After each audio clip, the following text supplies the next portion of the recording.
ऊपर की तरफ, पहाड़ की तरफ जब आने का सौभाग्य प्राप्त हुआ, जब चढ़ाई कर रहे थे, तो मैं इनसे पूछ रहा था कि ऐसा लगता है कि हम शिमला की तरफ जा रहे हैं। और जब आपके यहाँ रामशहर में यहाँ पहुंचे तो मौसम भी सुहाना है, गर्मी भी कम हो गई है, और यहाँ प्राकृतिक दृष्टि से जो पर्यावरण भी आप सब लोगों ने बचा करके रखा है, उसके लिए भी आप सब बधाई के पात्र हैं। चारों तरफ हरियाली। अब बात आती है सीधे मुद्दे की। भाई, हम वोट मांगने आए, और आप मत बोल देना कहीं ये कैसे वोट हैं, अभी कुछ दिन पहले तो दिए थे, और ये सच्चाई भी है। अभी अभी कुछ दिन पहले, महीना भी नहीं हुआ, कुछ दिन पहले जो है 1 तारीख को आपने वोट डाले, और वो वोट डालने के बाद उसका परिणाम निकल गया। देश में नरेंद्र मोदी जी तीसरी बार देश के प्रधानमंत्री आप सबके आशीर्वाद बने, उसके लिए आप सबका बहुत बहुत धन्यवाद। लेकिन गांव में जब जाते हैं तो बहुत सारे लोग इस बात को लेकर पूछते हैं कि कौन से वोट आ गए, आप फिर से वोट मांगने के लिए आ गए? हाँ, हम फिर से वोट मांगने के लिए आए। इसलिए आए हैं कि हिमाचल प्रदेश में कांग्रेस की 16-17 महीने की सरकार, जिस सरकार को आपके यहां से प्रतिनिधि होने के साथ साथ में विधायक होने के नाते भाई केएल ठाकुर जी भी समर्थन दे रहे थे कि मैं क्षेत्र का विकास कर सकूं, नालागढ़ के इलाके का भला कर सकूं, इस भाव के साथ इन्हें समर्थन देने का भी ऐलान किया। लेकिन हालात देखिए आप, समर्थन तो लेते रहे सरकार के लिए, लेकिन नालागढ़ के लिए जो कुछ करने की बात कही गई तो कहा कि भाई पैसा नहीं है, बजट नहीं है। नालागढ़ के विधायक ने समय मांगा तो समय नहीं। नालागढ़ के विधायक ने कहा कि मेरे क्षेत्र के लोगों के विकास के लिए सुनने के लिए आप समय निकाल करके चलें, तो उसके लिए समय नहीं। आखिरकार एक जनप्रतिनिधि के नाते, आपके विधायक के नाते केएल ठाकुर जी समर्थन तो देते रहे, लेकिन दिल को पीड़ा स्वाभाविक रूप से इनको होती रही कि जो हम चाहते हैं, अपने क्षेत्र में चाहते हैं, काम करना चाहते हैं, प्रतिनिधि के होने के नाते वो काम में मदद नहीं मिलती। और ऐसे एक विधायक नहीं, और भी थे। कांग्रेस पार्टी में भी बहुत सारे विधायक थे जिनकी बात नहीं सुनी जाती थी, नहीं मानी जाती थी, और 3 हमारे निर्दलीय विधायक जिनके साथ भी ऐसा ही हो रहा था, बार बार मिलकर के बात कहते रहे कि हमारी बात सुनिए, हमारी बात सुन करके हमारी समस्या का समाधान करिए, लेकिन मुख्यमंत्री को फुर्सत नहीं मिल पाई। 14 महीने बीत गए, और 14 महीने बीतने के बाद जब हिमाचल प्रदेश में राज्यसभा का चुनाव आया, उन्होंने फिर कहा कि हमारी बात सुन लीजिए मुख्यमंत्री महोदय ने कहा कि आप पहले राज्यसभा के लिए समर्थन दीजिए, वोट दीजिए, उसके बाद सुनिए। इन्होंने कहा पहले सुन लीजिए, उन्होंने कहा बात सुनेंगे, और इसी तनातनी में बात आगे बढ़ते बढ़ते यहां तक पहुंची। इन्होंने कहा कि अगर बात नहीं सुनेंगे तो हम भारतीय जनता पार्टी के सांसद के लिए जो कैंडिडेट हैं राज्यसभा के, उसका समर्थन करें। उन्होंने उस बात की भी परवाह नहीं। उनको यह लगा कि यहां हमारे पास तो बहुमत बहुत ज्यादा है, क्योंकि राज्यसभा के लिए वोट डालने का अधिकार विधायकों को होता है। तो कांग्रेस के पास तो 43 विधायक थे, 43 विधायक थे, और भारतीय जनता पार्टी के पास तो 25 थे। उनको लगा कि इतने 2 वोट का फर्क पड़ेगा तो क्या फर्क पड़ेगा। इन्होंने वोट डाले, और परिणाम ये हुआ कि 1 नहीं, 2 नहीं, वोट 9 जो है भारतीय जनता पार्टी को मिले, और भारतीय जनता पार्टी का राज्यसभा का सांसद चुन करके दिल्ली चला गया। भाई और बहनों, नैतिकता तो ये बनती थी उसी वक्त मुख्यमंत्री को त्याग पत्र देना चाहिए था, क्योंकि बहुमत होने के बावजूद राज्यसभा की सीट आती, लेकिन नहीं, धमकी दी, इनको कहा कि देख लेंगे आपको, इनके कारोबार जहां भी है बंद कर दीजिए, इनके खिलाफ मामले दर्ज कर दीजिए। और पहली बार मैंने देखा हिमाचल प्रदेश में, जिसको हम देवभूमि कहते हैं, कि विधायक के घर जाने का रास्ता, उसको, उस रास्ते को भी जेसीबी से फाड़ करके वहां पर दीवार लगा दी। लाहौल स्पीति के विधायक रवि ठाकुर का घर का रास्ता बंद कर दिया, कहा कि रास्ता सरकारी जमीन से जाता है। अरे रास्ते तो सारे सरकारी जमीन से ही जाते हैं, अपनी मलकियत में कौन रास्ता, कितना रास्ता मिलता है।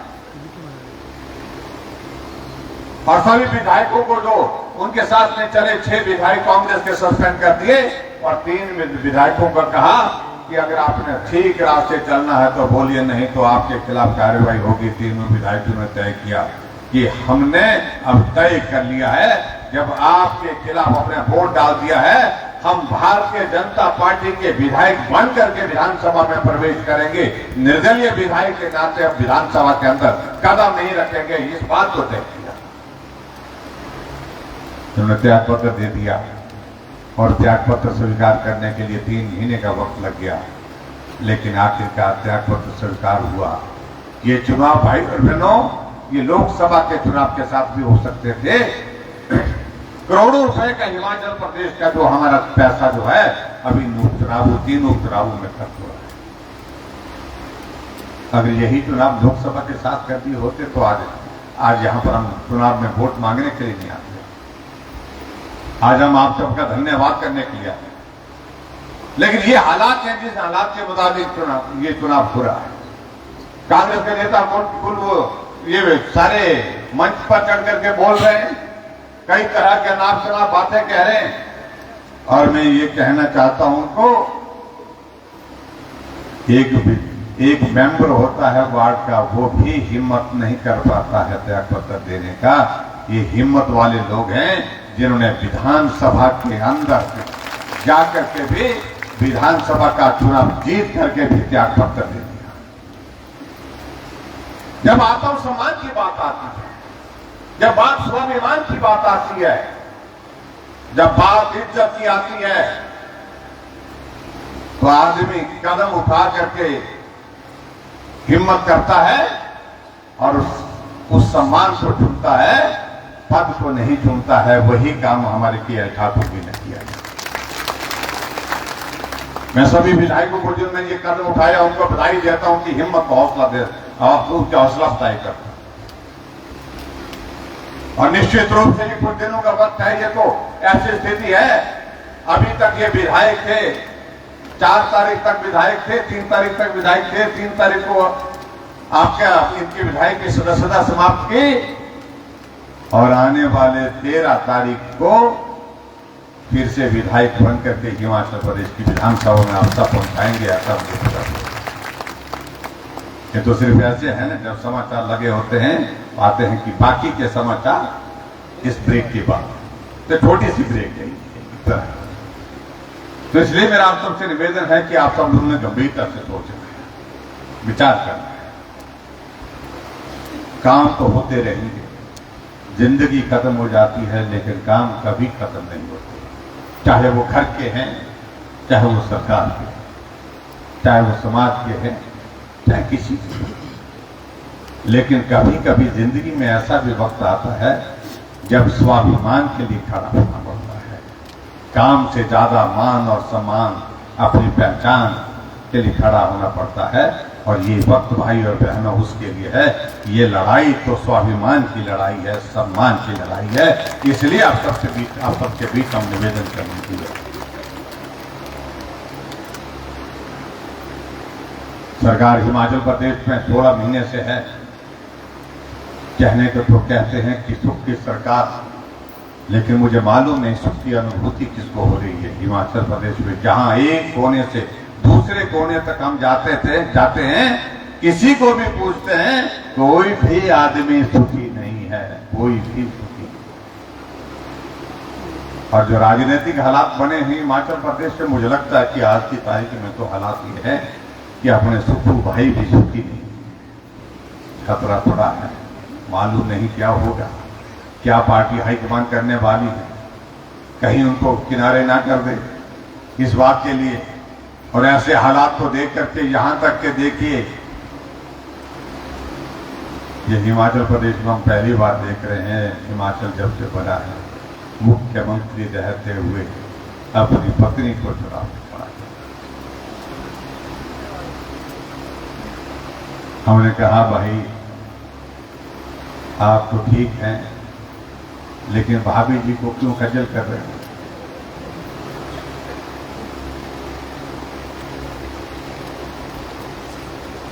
व्यक्ति क्या सोचता है मुझे मालूम है, उन सारी बातों में जाने की आवश्यकता नहीं महसूस करता। वो बात तो वहां करेंगे जहां देहरा में जाकर के जब बात करेंगे, लेकिन यहां तो हम आप सबके बीच में आकर के बात करने की आए। आज हम लंबे समय के बाद देख रहे हैं भाई केएल ठाकुर जी भी हमारे बीच में यहां मंच पर हैं और भाई लखविंदर राणा जी भी मंच पर। हम तरस गए थे इस दिन को देखने।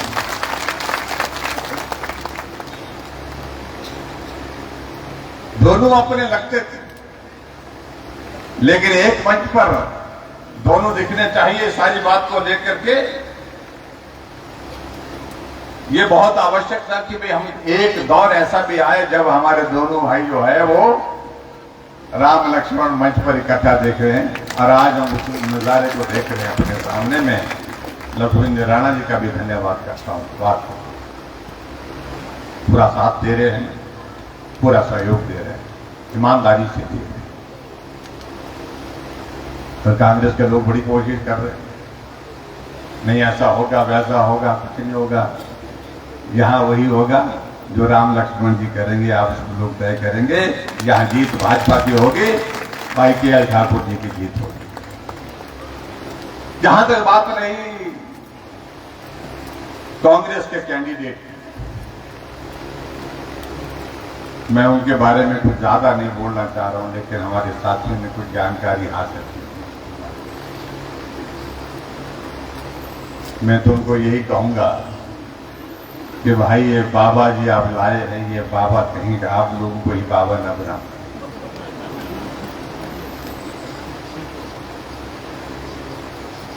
152 केसेस बता रहे हैं उनके ऊपर, 132 केसेस बताए, 132 केसेस।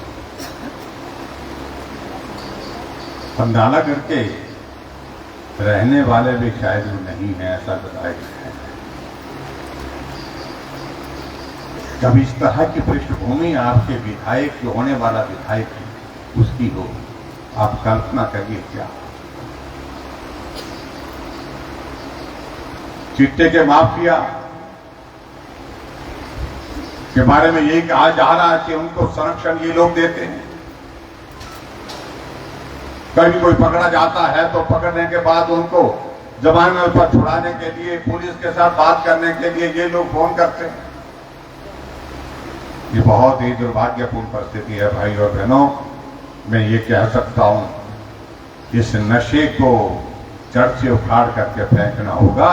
और जड़ से उखाड़ कर फेंकने की अगर हम बात कहते हैं तो सबसे पहले उन लोगों को उखाड़ करके फेंकना होगा जो लोग ऐसे लोगों को संरक्षण देते हैं जिससे हमारी पीढ़ियां तबाह हो रही है, हमारी जनरेशन बर्बाद हो रही है। मैं मुख्यमंत्री था, मुझे एक फोन आता है एक महिला का और मुझे कहने लगी नहीं, हिमाचल के साथ बाहर से आकर के ये लोग यहाँ पर चिट्टा बेचते हैं और ये धंधा करते हैं। रातों रात कोठियां, रातों रात लंबी लंबी गाड़ियां इनके पास आती हैं। और सही मायने में जब हमने जांच की तो ये पाया नहीं।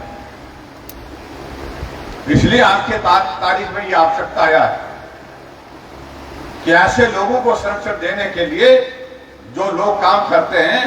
ये इस पार्टी का, कांग्रेस पार्टी की हालत देखी। बिलासपुर का पूरा विधायक उनका बेटा ऐसे ही कामों में संलिप्त होकर के पंजाब से शूटर बुला करके बिलासपुर में जुडिशियल कॉम्प्लेक्स के अंदर जो है गोलियां चलाने के लिए हिम्मत करता है और गोलियां, पूरा विधायक का बेटा ये सारे काम करने के लिए अंजाम देता है। और आज मैं देख रहा था, अभी समाचार आया है कि बावजूद भी कांग्रेस के लोग इस सारी चीज को लेकर के ना खेद व्यक्त करते हैं ना कुछ और बात कहते हैं। उल्टा संरक्षण देने की कोशिश हुई। इस घटना को हुए 10 दिन का लगभग वक्त हो गया, लेकिन पूरा विधायक का बेटा, क्योंकि वो कांग्रेस के पूरा विधायक का बेटा है, कांग्रेस की हिमाचल प्रदेश पर सरकार है और इसलिए उनको ठहरने का इंतजाम पीछे हट जाओ। मैं कहा बहुत सारी चीजों को लेकर के आप छोड़ते नहीं। मैं कहा नहीं, ये करना है। हमने दे दिया, वीडियो का दफ्तर दे दिया, क्योंकि ये इलाका पिछड़ा हुआ इलाका है, शहर से दूर है, गांव है, वहां गांव के लोगों को गांव में सुविधा मिले इसलिए दिया था वीडियो का ऑफिस। वीडियो यहां पर आकर के 3 महीने के लगभग काम करता रहा और सुखी की सरकार आई। आपको ये सुविधा जो मिली थी उसको छीन लिया, आपका वीडियो का दफ्तर डिनोटिफाई कर दिया। पीएससी थी यहां पर गोली में पीएससी थी, वो भी चल पड़ी थी, उसमें भी हमने स्टाफ भेज दिया था,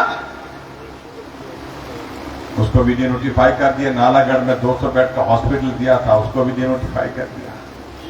अब उनसे पूछना, जब विधायक जो विधायक के लिए अपने कैंडिडेट के लिए वोट मांगने के लिए आएंगे कि आपने हमारे विकास को डिनोटिफाई किया और हम आपके कैंडिडेट को डिनोटिफाई करेंगे, इस बात का संदेश यहां से आपके इस इलाके से जाना चाहिए। आजकल कह रहे हैं कि मैं जो मांगू वो दूंगा मैं। अरे आप देने लायक रहोगे तो आने वाले समय में हिमाचल प्रदेश में मैं इस बात को कह सकता हूं कि सरकार कांग्रेस की रहने वाली है। इसकी संभावना बहुत ज्यादा नहीं है, ये जाने वाली है, निश्चित रूप से जाएगी। सुखू जी पूछते हैं, मुकेश पूछते हैं हमसे कि कैसे जाएगी। हमने कहा वैसे जाएगी जैसे राज्यसभा की सीट पे। हमको ये हिसाब मत समझाओ। मैंने कहा हिसाब बिगड़ते वक्त नहीं लगता है। कहते कि जयराम का हिसाब कमजोर है। मैंने कहा मेरा कमजोर है भाई, लेकिन मेरा तो कमजोर रहा, लेकिन मुझे लगता है कि आपने तो नकल मार करके ही हिसाब पास किया। तो ऐसे हालात में मैं आप सबसे ये निवेदन करने आया कि आदरणीय प्रधानमंत्री नरेंद्र मोदी जी के नेतृत्व में केंद्र में सरकार बढ़ाने के लिए हिमाचल प्रदेश का 100% योगदान रहा है। हिमाचल प्रदेश में बहुमत से सरकार जीत चुकी है। जब राज्यसभा की सीट हार गई तो कांग्रेस सत्ता से बाहर होनी चाहिए। जब हिमाचल प्रदेश में बजट पारित करना था, हम 15 विधायकों को विधानसभा से सस्पेंड करके उठा करके सड़क पर फेंक दिया गया। यह हिमाचल के इतिहास में पहली बार हुआ। और अब तो मैं कहता हूं बहुमत में भी गिर चुकी है, नजरों में भी गिर चुकी है और जनमत में भी गिर चुकी है।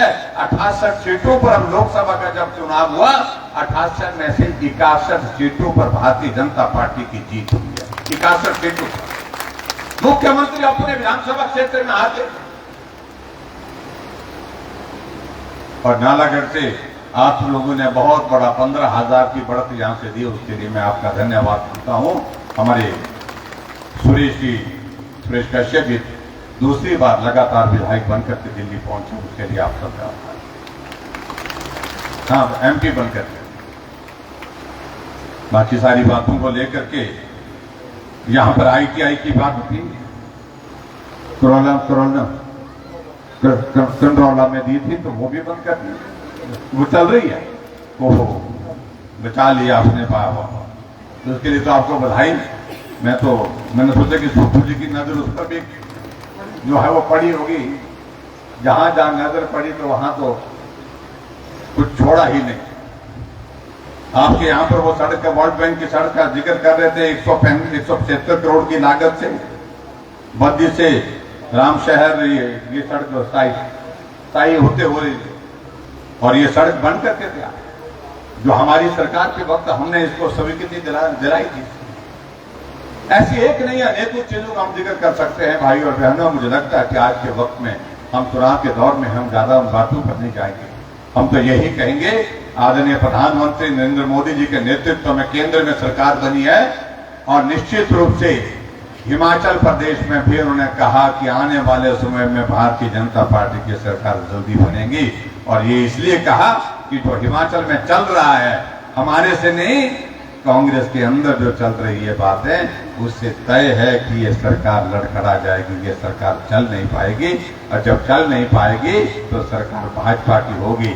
और जब आपके विधायक यहाँ से के ठाकुर शिमला पहुंचेंगे विधायक बनकर के भारतीय जनता पार्टी के, तो आपके जिले का प्रतिनिधित्व करने के लिए निश्चित रूप से ये बहुत सम्मानजनक स्थान पर होंगे, ये मैं जरूर कहना चाहूंगा। आपके क्षेत्र का प्रतिनिधित्व, आपके क्षेत्र का विकास और पूरे हिमाचल प्रदेश में जब भारतीय जनता पार्टी की सरकार बनेगी तो आपको निराश होने का मौका नहीं मिलेगा, इतना मैं जरूर कहना चाहता हूँ। बाकी सारी बातों को लेकर के मैं बहुत लंबी बात कहने के लिए नहीं हूँ। आज जब आप यहाँ के ठाकुर जी को जिता करके भेजेंगे तो धन्यवाद करने के लिए जरूर आप सबके बीच में आएंगे, तो उस वक्त हम मुलाकात करेंगे, बात करेंगे। बाकी बातें हम बाद में करेंगे। मेरा आप सबसे ये निवेदन है कि आप ज्यादा से ज्यादा मतदान करें, ज्यादा से ज्यादा वोट भारतीय जनता पार्टी को डालें और कमल के फूल के बटन को दबा करके भाई के ठाकुर जी को अपना आशीर्वाद दें। ये मैं आप सबसे निवेदन करने के लिए यहाँ पर हूँ। और मैं इतना भी ये भी कहना चाहता हूँ, लखविंदर राणा जी हमारे बीच में हैं, आप भी इस क्षेत्र का प्रतिनिधित्व 2 बार कर चुके हैं और सरकार भारतीय जनता पार्टी की बनती है तो आपको भी सम्मान में कोई कमी नहीं छोड़ेंगे। ये भी हम बात कहना मिलकर फिर करेंगे।